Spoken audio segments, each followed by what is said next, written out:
Oi, it's Ivan. I haven't uploaded a video for a while because I did upload a video on Sunday, but then YouTube decided to delete it because it was medical misinformation, and I got a community strike. So, not sure if you heard, but I got the jab in the shoulder. The jab. So basically, I'm not gonna speak about it, but I don't know what happened with YouTube. Honestly, it's like. I wasn't even giving medical advice. I was just sharing my opinion about the jab I got on my shoulder. And the following day, how I felt really bad afterwards. I'm not giving any advice. I'm just sharing my experience, and it was pretty rough. All I did was, there's a leaflet that you get when you get it, with the Oxford one. And I just told the ingredients, what the ingredients were. So, as far as I'm aware, I looked up on Vegetarian Society. Apparently, there's no animal ingredients, but obviously, the law requires in the UK anyway that all jabs get tested on animals. Unfortunately, but anyway, this is not my video. But I'm not going to comment about it anymore because YouTube seems to not care about freedom of speech whatsoever. Even though I didn't give any guidance. Let's see what I want to see what they actually said. It was something along the lines of like medical misinformation. I was like, what? It wasn't information. It was sharing my experience. Not this. Well, I suppose that's information, but I don't know. I wasn't giving anyone any advice, but I don't know. It's really becoming just a shit show. YouTube. Susan, what are you doing, Susan? But anyway, I want to talk about what I've been discussing in my previous videos about the death of democracy.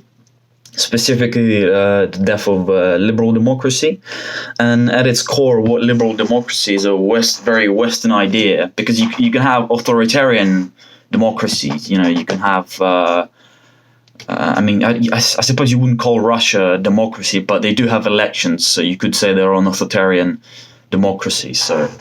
In a sense, I'm not, but I wouldn't call it democracy, to be honest with you. There are different forms of democracy. There's different representations, but back from where the Greece, the demos, the rule of the people, to now, it's just representative democracy, constituent, all sorts of different democracies, and then interpretations. But I'm talking about liberal democracy, the Western principle, which is sort of the tension between liberalism and democracy. In a liberal democracy, it's about pluralism. It's about this tension between sort of equality and justice, and where liberalism is basically a person is free to do what they want. And democracy is about compromise and stuff. So anyway, I want to talk about the article I'll link down below by Pauline Johnson, and she mentioned an interesting guy called Todorov. He's some sort of, I'm not familiar with, but his name sounds like Russian or something like that. But it was an article regarding populism, which we're basically seeing, populism. If you don't know, is sort of like there's so many different ways to say it. It's an ideology, it's a tool. In this article, there were mention about the fact that it's a symptom of an illness in democracy. It's a symptom, or maybe a diagnostics tool to show that something is wrong within a democratic society, that there are problems, corruption, things are not going the way, their views are not being represented anywhere. So, and then something that came up interesting about democracy and sort of neoliberalism, and how essentially democracy is just being replaced by just the market. It's just everything is becoming marketized.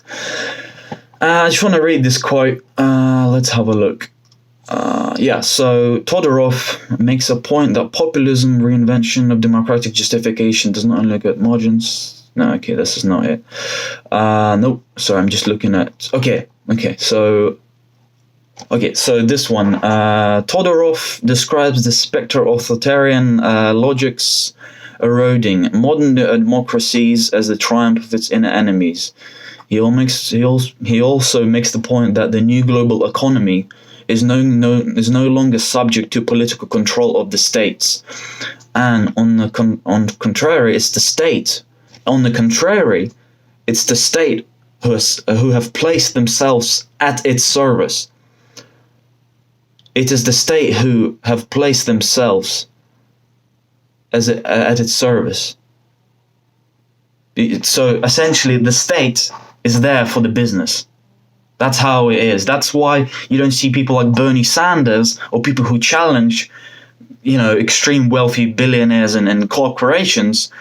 They get elected because, first of all, you need and I mean, in America anyway, you need money to win.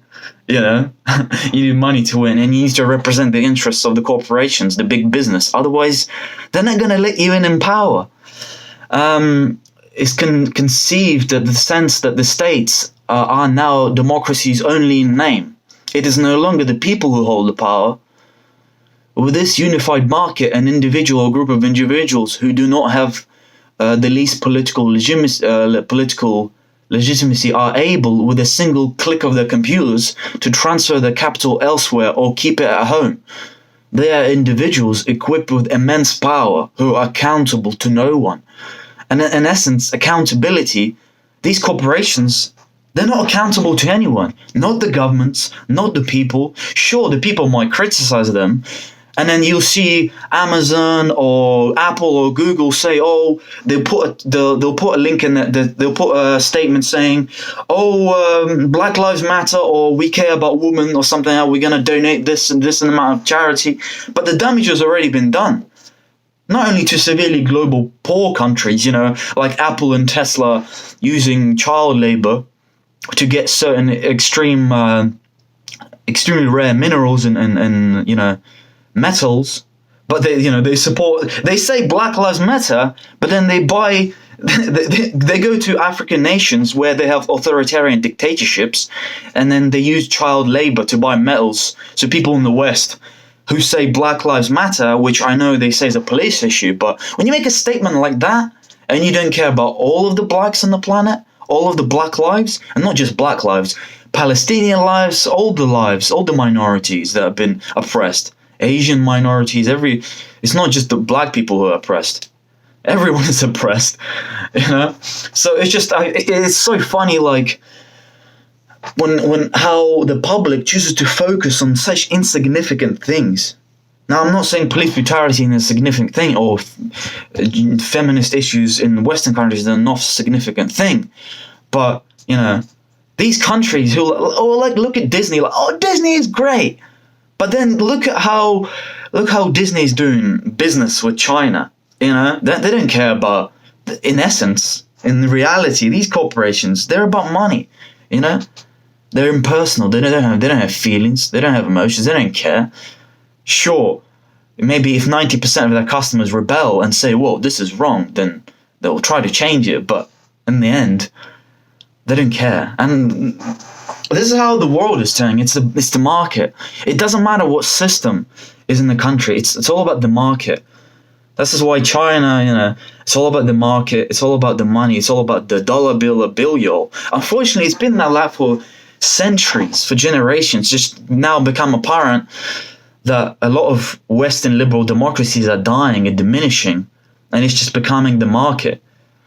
The people don't hold the power. Well, the people who hold all the money hold the power, essentially. The governments don't hold any power. Like it says here, it's the states have been replaced by the markets. The governments, the politicians are servicing corporations, and populism is just a way to I suppose to come into power, to say that, I'm representing the people. A lot of right-wing populists anywhere, they claim I'm going to go for the people for that. But look at Trump. I never understood how middle class and working people voted for Trump and thought he was one of their own people, when in actual fact, the guy was born with a silver spoon in his mouth. He never tasted poverty. He doesn't know what hard work is.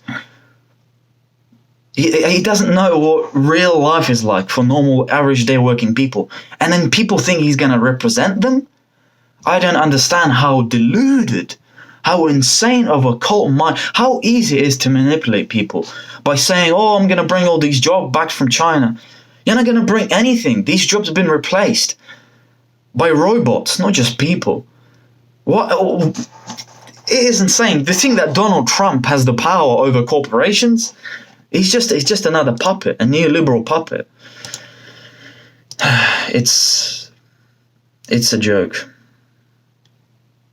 So anyway, liberal democracy, is it dying?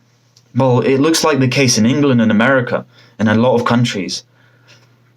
You know, sure, maybe in some countries where, you know, maybe like Sweden and Norway, where there's a lot of like sort of socialist, not socialist, but sort of a social democracy policy where liberal democracy is trying to be maintained, but also a lot of different interests, not just the corporations. You know, there's high taxes there. There's a good education system, a healthcare system, but you know, don't be fooled to think that America or maybe England, I mean America more so, are democratic.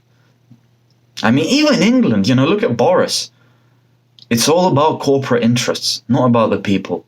NHS cuts, tax cuts, all this allegations of corruption and how Boris or his friends, the Tories, have been, you know, making business deals with their friends, supporting programs that don't work. And then the middle class vote for Tories. They say, oh, because Labour are so evil, but we'll just vote for a better thing. For what? It's like, so one of my colleagues at work said something along the lines of like, oh, you know, middle class and working people voting for Tories, it's like voting for it's like turkeys voting for Christmas. It just doesn't make sense. What's the other term? It's like sheep at a slaughterhouse or something. I don't know, something along those lines. I don't know. But here's my video. It's a bit long. I apologize, but I thought I'd give it a sort of a very narrow way of looking at it. It's a one way of looking at things. Although it become very apparent how much the government will go to protect corporate interest. Even start wars for corporate interest. Look at the Iraq war. You know, for the oils. I mean, Dick Cheney was a CEO of a company. I forgot the company's name that made money from oil. And after the invasion, several years later, their shares prices went up by 500%. And then I think he made an interview, Dick Cheney, saying, I did the right thing for the American people. I would do it again. Yeah, no, you did it. You did it for your wallet, for the cheddar, for the dollars you did it. So don't be fooled. And I'm not saying the left or the right is wrong or right. You know, I'm not here to make a claim. I'm just saying be careful who you choose to vote for. Be careful who you spend money. Although I'm guilty of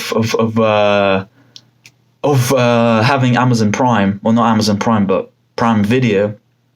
But you know, in essence, we're all hypocrites, really. But I try to do my best anyway. But anyway, thanks for watching, and comment down below what you think. Is democracy dead, or are we going to see some changes? I don't know. If people finally wake up, but it seems too hard for average working, you know, people to access the right kind of information. I mean, if you're getting your news from the tabloids or the mainstream medias of the left or right, whatever, then you're going to get a very biased perspective from both sides. So it's very hard to get closer to the truth or part of the truth anyway. But I hope you found this information helpful and useful. And I'll see you in the next video. Thanks.